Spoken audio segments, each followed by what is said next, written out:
ಸಾಗರದ ಜೆಪಿ ನಗರ ನಿವಾಸಿಯಾದ ಚಂದ್ರಕಲಾ ಎಂಬುವರು ಮೊನ್ನೆ ಮಾಂಗಲ್ಯ ಸರವನ್ನ ಸುಭಾಷ್ ನಗರದಲ್ಲಿ ಕಳೆದುಕೊಂಡಿದ್ರು. ನಯನ ನಾರಾಯಣ್ ಎಂಬುವರಿಗೆ ಮಾಂಗಲ್ಯ ಸರ ಸಿಕ್ಕಿದ್ದು ಅವರು ಅದನ್ನ ಡಿವೈಎಸ್ಪಿ ಕಚೇರಿಗೆ ನೀಡಿದ್ರು. ಇಂದು ಎಎಸ್ಪಿ ಡಾಕ್ಟರ್ ಬೆನಕ ಪ್ರಸಾದ್ ಅವರ ಸಮ್ಮುಖದಲ್ಲಿ ಮಾಂಗಲ್ಯ ಸರದ ಮಾಲೀಕರಾದ ಚಂದ್ರಕಲಾ ಎಂಬುವರನ್ನ ಕಚೇರಿಗೆ ಕರೆಸಿ ಮಾಂಗಲ್ಯ ಸರ ಹಸ್ತಾಂತರಿಸಲಾಯಿತು. ಪ್ರಾಮಾಣಿಕವಾಗಿ ಮಾಂಗಲ್ಯ ಸರ ನೀಡಿದ ನಯನ ನಾರಾಯಣ್ ಅವರಿಗೆ ಅಭಿನಂದನಾ ಪತ್ರ ನೀಡಿ ಗೌರವಿಸಲಾಯಿತು. ಈ ಸಂದರ್ಭದಲ್ಲಿ ಕಚೇರಿಯ ಸಿಬ್ಬಂದಿ ಉಪಸ್ಥಿತರಿದ್ದರು.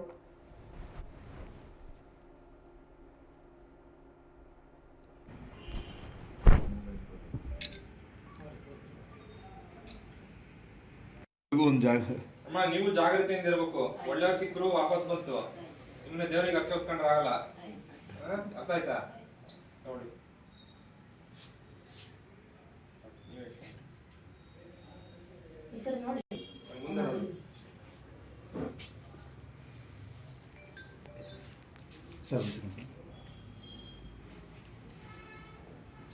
ಗುರುವಾರ ಕಳೆದೋಯ್ತು. ಎಲ್ಲಿ ಕಳೆದೋಗಿದ್ದಮ್ಮ? ಸುಭಾಷ್ ನಗರದಲ್ಲಿ ಕಳೆದೋಗಿದ್ದು. ಇವತ್ತು ಸಿಕ್ಕಿದೆಯಲ್ಲ, ನಿಮ್ಗೇನು ಅನಿಸ್ತಾ ಇದೆ? ಖುಷಿ ಇದೆ. ಅಲ್ಲ, ನೀವೇನು ಹರಕೆ ಓದ್ಕೊಂಡಿದ್ರು ಅಂತ ಕೇಳ್ಪಟ್ಟೆ, ಹೌದಾ?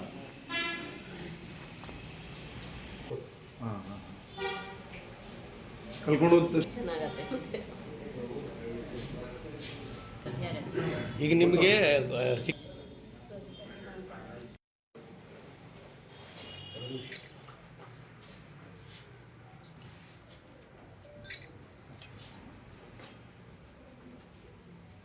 ಟ್ಯೂಷನ್ ಕರ್ಕೊಂಡು ಹೋಗ್ಬೇಕಾದ್ರೆ ಅಂಗಡಿ ಕನ್ನಪುರ ಅಂಗಡಿ ಎದುರುಗಡೆ ಸಿಕ್ಕಿತ್ತು.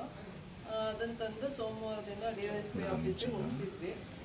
ನಿನ್ನೆ ದಿನ ಆಫೀಸಿಂದ ಕಾಲ್ ಬಂತು, ನಿಮ್ಗೊಬ್ರು ಬಂದಿದ್ದಾರೆ ನಮ್ಮದೇ ಅಂತೇಳಿ, ನೀವು ಬನ್ನಿ ಅಂತೇಳಿ ಬಂದಿದ್ರು. ಇವತ್ತು ಬಂದಿದ್ವಿ. ನೋಡೋರಿಗೆ ಸಿಕ್ತಲ್ಲ ಸರ್, ಅದೇ ಖುಷಿ. ಹಬ್ಬದೊಳಗೆ ಸಿಕ್ಕಿದೆಯಲ್ಲ, ಅದೊಂದು ಶ್ರಾವಣ ಮಾಸದಲ್ಲಿ ಕಳ್ಕೊಂಡು ಅವ್ರಿಗೆ ನೋವಿದೆ. ಗೌರಿ ಗಣೇಶ ಹಬ್ಬ ಬರುತ್ತೆ, ಪಾಪ ಅವ್ರಿಗೆ ಬಹಳ ಬೇಜಾರದಲ್ಲಿ ಸಿಕ್ಕಿದ್ದಕ್ಕೋಸ್ಕರ. ನನ್ನ ಹೆಸರು ನಯನ. ನನ್ನ ಹೆಸರು ನಾರಾಯಣ ಅಂತ ಹೇಳಿ. ಸುಭಾಷ್ ನಾರಾಯಣ ಅಂತ. ಮಗಳನ್ನ ಟ್ಯೂಷನಿಗೆ ಬಿಡ್ಬೇಕಾದ್ರೆ ಸಿಕ್ಕಿತ್ತು ಸರ್.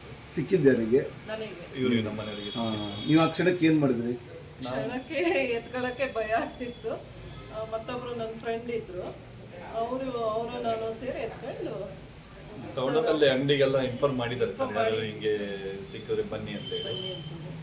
ಅವರು ಆಯ್ತು ತಿಳಿಸ್ತೀವಿ ಅಂತ ಹೇಳಿದ್ರು. ಆಮೇಲೆ ಓದ್ಸೋಕ್ಕಿಂತ ಅಲ್ಲೇ ಯಾರು ಸಿಕ್ಕರೆ ಕೊಡೋಣ ಅಂತೇಳಿ ಇಟ್ಕೊಂಡ್ವಿ. ಆಮೇಲೆ ಸೋಮವಾರ ದಿವಸ ಸರ್ ಆಫೀಸ್ ಇಟ್ಕೊಂಡು ಕೊಟ್ಟಿದ್ವಿ. ಈಗ ಪೊಲೀಸ್ ಇಲಾಖೆ ನಿಮಗೆ ಏನ್ ಹೇಳ್ತಿ? ಈಗ ಪೊಲೀಸ್ ಇಲಾಖೆ ತುಂಬಾ ಖುಷಿ ಪಡ್ತಿಲ್ಲ ಸರ್. ಖುಷಿ ಪಟ್ಟಿದೆ. ಆಮೇಲೆ ಇಂಥ ಇದು ಯಾರು ಇದು ಮಾಡೋದಿಲ್ಲ, ನೀವು ಮಾಡಿದ್ದೀರಾ ಅಂತ ಹೇಳಿ ಬಹಳ ಒಂದು ಇದು ಮಾಡಿದ್ರು. ನಮ್ಮ ಪ್ರಾಮಾಣಿಕತೆ ಬಗ್ಗೆ ಅವರು ನಮಗೆ ಬಹಳ ಮಾಡ್ಕೊಟ್ಟಿದ್ದಾರೆ. ಈ ತರ ಸಿಕ್ಕಾಗೆ ಏನು ಜನ ಏನ್ ಮಾಡ್ಬೇಕು? ಜನ ತಂದು ಒಪ್ಪಿಸ್ಬೇಕು ಸರ್. ಈಗ ತುಂಬಾ ಸೋಷಿಯಲ್ ಮೀಡಿಯಾ ಎಲ್ಲ ತುಂಬಾ ಇರೋದ್ರಿಂದ ತಂದು ಒಪ್ಪಿಸಿದ್ರೆ ಅವ್ರಿಗೆ ಅದು ಸಿಗುತ್ತೆ. ಪಾಪ ಕಳ್ಕೊಂಡು ಈಗಿನ ಗೋಲ್ಡ್ ರೇಟಲ್ಲಿ ತುಂಬಾ ಖುಷಿ ಆಗುತ್ತೆ. ಟ್ಯೂಷನ್ ಕರ್ಕೊಂಡು ಹೋಗ್ಬೇಕಾದ್ರೆ ಅಂಗಡಿ ಕನ್ನಪುರ ಅಂಗಡಿ ಎದುರುಗಡೆ ಸಿಕ್ಕಿತ್ತು. ಅದನ್ನು ತಂದು ಸೋಮವಾರ